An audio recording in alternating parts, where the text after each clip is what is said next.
Well, good morning. We are in Pattaya, Thailand, and today we're going to talk while we're walking in the beautiful park this morning, getting our morning exercise, about 3 avenues I would not invest in. The idea is to cover several questions that I've received in the comment section about certain investments. Would I invest in this? Would I invest in that over there? I'm going to tell you 3 investments I would not touch right now and exactly why. After that, I'm going to show you some inexpensive and fun nightlife that I enjoy doing here in Pattaya. And I'm also going to show you a low-cost way to get a good meal here in Pattaya to keep down your dinner costs. You don't have to go to restaurants. There's so many great carts out there that serve delicious food. We've got a lot to talk about in this video. Let's go.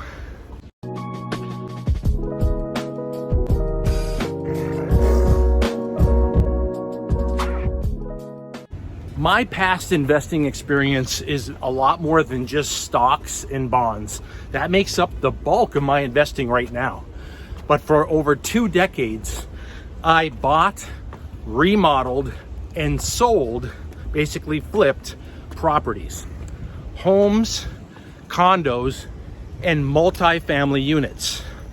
And for that reason, that's a lot of experience. And talking about real estate investing is something I have a lot of background on. And so we're going to talk about the first avenue of investing I would not touch right now at all. And that is older multi-unit buildings. Let's talk.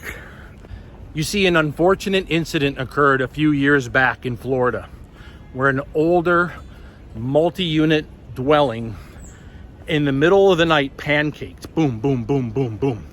Everyone inside the building was ended. There was no chance of escape. And when the authorities looked into the incident, it was found that there were many maintenance records that were not dealt with. Let's just put it that way. Things were not dealt with. And the insurance company stepped in and said, hold on, wait a minute. You want us to pay out on this, but both sides have to do the deal here. We pay out in case of an emergency, but the dwelling also has to do the proper maintenance. Also, who signed off on the documents saying the building was okay, it's up to code? What name is on those documents? This has sent a shock through the real estate community in the US, and it will continue all over the world, by the way. Insurance companies had an emergency meeting after that collapse, and they said, every multi-unit dwelling that we have needs to have an emergency assessment done right now.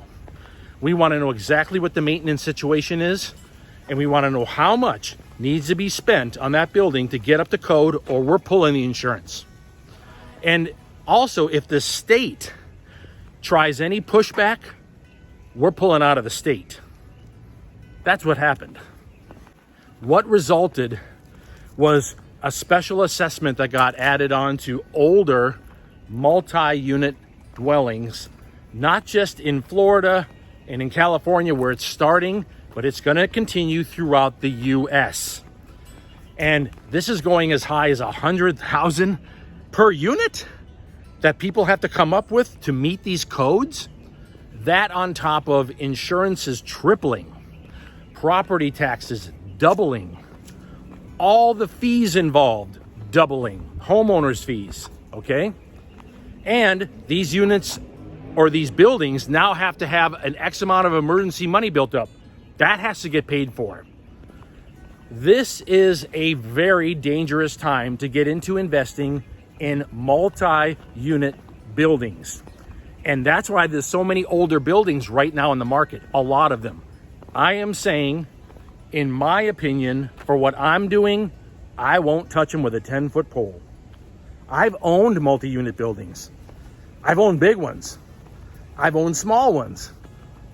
One that had 4 units and one that had like 24 units in it. And it was something that I thought was like, man, this is just like a money machine. This is fantastic. You put all these renters in here. Those days are over. If it's an older building you need to be very, very careful. What's happening with older multi-unit dwellings in the US and soon to cover around the world, that is an avenue I would not invest in at all. Having a local real estate agent rent out your home while you travel, that's one thing. But as a business, I don't know. The second direction that I would not invest in right now is in a sector of investing that's very near and dear to me. For decades now, I've been investing in stocks. I enjoy researching companies and finding great companies that have a long runway ahead of them. They're innovative. They're the foundational stocks. These are the kind of things that I look for. I look for things like utility stocks. I look for things like bulk shipping. These are the foundations of our society. Energy, industrial metals. I'll put the name of some of my stocks that I invest in up here on the screen for you to look at in the different sectors. I also invest in growth stocks because I see the innovation and where it's going. I am not going to be fearful of AI. I'm going to invest in it and I'm going to surf that wave forward. But there is an avenue of stocks that I would not invest in no matter what. I do not invest in companies that face the retail customer. So in other words, if they create a product, and they sell it to customers and they're a publicly traded company, I don't invest in them. I like to invest in the companies that create the materials to make those products. Plastics, which is essentially going to be like chemical companies, and fuel companies, these energy companies that do pipelines, things like that. I'll take them over companies that own the gas stations, okay? And also industrial metal companies instead of the little widgets that get made with the metals and then sold to the customer. I don't like to invest in stocks that face the retail customer, and I'll explain to you why. Oh my gosh, look at this. It's hot. It's a hot one today. Oh man, I must be all sweaty. Getting a good workout. There are ups and downs in every stock. Of course, you're going to have cycles. You're going to have times where companies do very well. You're going to have times where companies don't have a very good year at all. And those are the years, if the stocks go down, maybe you add a few shares, because we are long-term investors, not short-term traders. Long-term investors don't really worry about the down years. Instead, they just invest in them. And there's one avenue that I would suggest not getting into, and I'll explain to you why.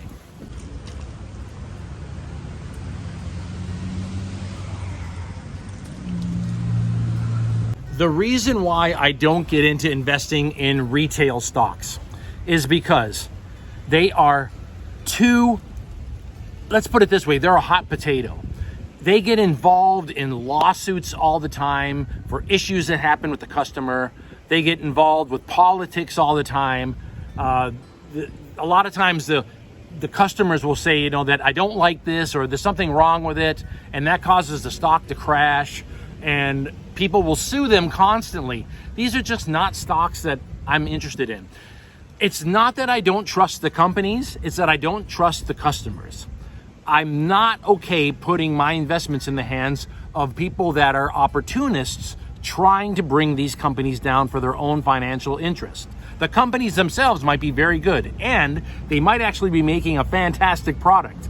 But because of that wild card that they're in the face of customers who I don't trust, I don't buy them. The stocks that I like to invest in are the stocks that build society.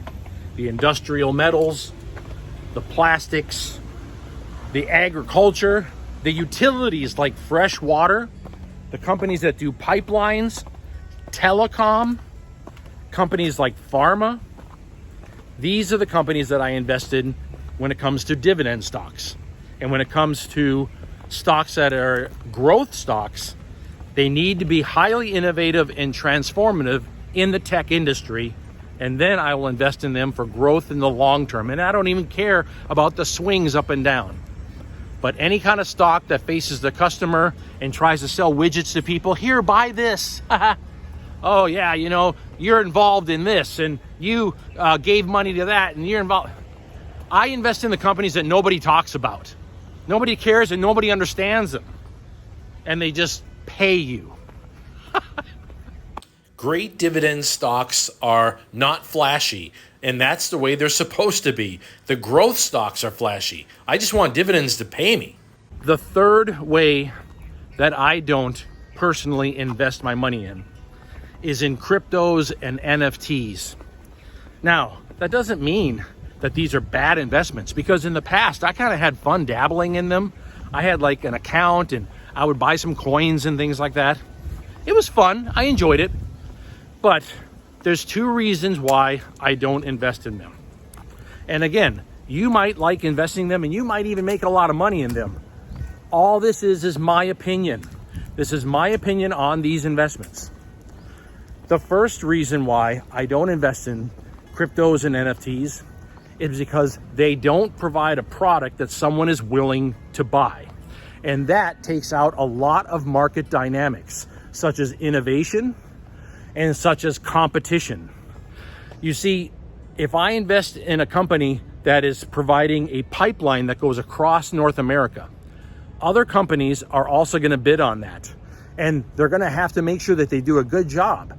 And someone's going to pay for that pipeline to get built. And it's going to be a product that someone pays for, expenses come out of that, and there's a profit. And out of that profit, I get paid a dividend. I understand that, okay? And that's the second reason why. Not only is it that the companies I invest in and the ways that I invest are products that create a profit, okay? And out of that profit, I get paid. The other reason why is because I don't fully understand cryptos. I don't fully understand what is behind them and if they can be just taken over or if they can be tracked or if they can just disappear tomorrow. And I know that we read about these things, but let's face it, it happens in other investments too. Bad things happen in other investments as well. So you can't like point a finger at crypto and say, it's just you. No, it's not. It happens in other investments. But the fact is that because I don't have a solid knowledge of how they're functioning and what makes them so valuable, it just isn't for me. So I don't invest in the cryptos and I don't invest in NFTs. I don't find them to be an avenue that gives me a paycheck every month. Over time, do you see growth in some of them? Yes, you do. And some of you may have held them for a long time and you've seen that growth. Good on you. All I'm giving you is my opinion. I want a company that makes a product that competes with other products so that it stays relevant, it stays on top, and it has to innovate. It sells to a customer and that customer buys it, whether it be a state, whether it be a country, whatever it might be. They pay for that piece of infrastructure to get built, and then there's profits, and then there's dividends for me.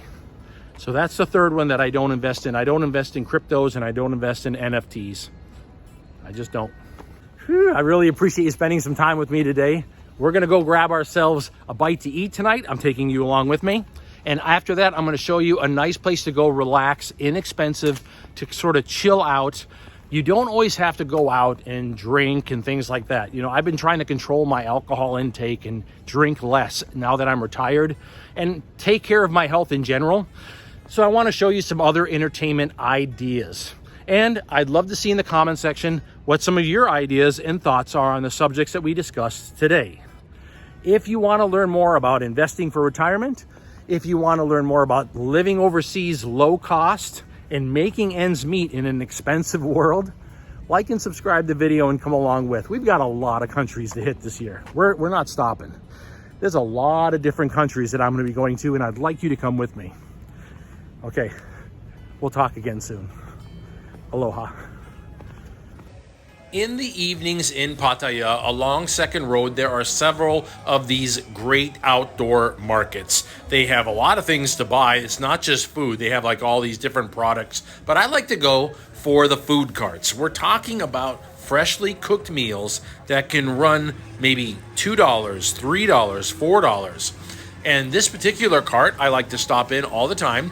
You can get yourself 6 pieces of fried shrimp for $1.50.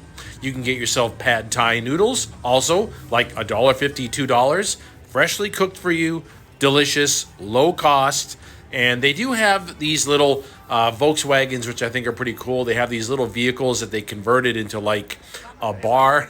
So they have that as well. But yeah, these are really tasty. They're good. They take the items, they hit them in the fried oil and get them nice and hot for you. And they're delicious. For $1.50, you can't go wrong.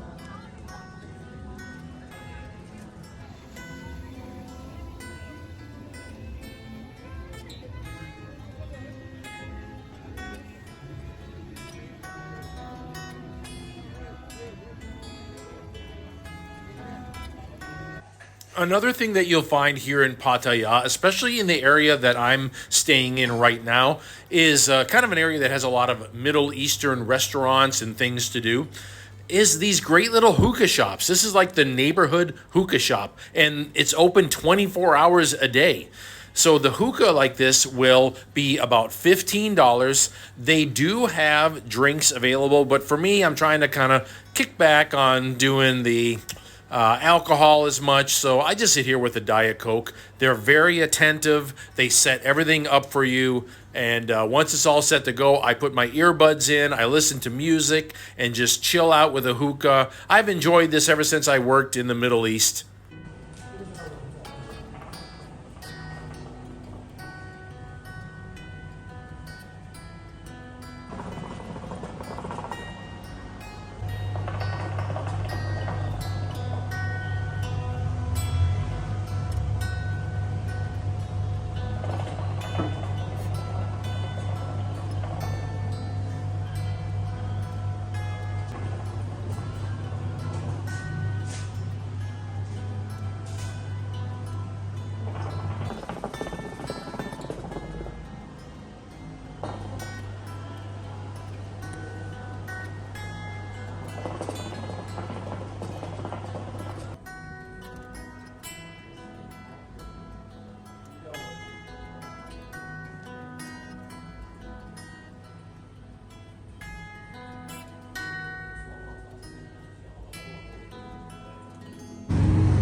What?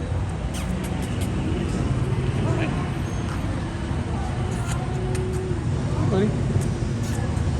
That dog on the loose right here. Look at this guy. He's a mad dog. Look at him. Watching me.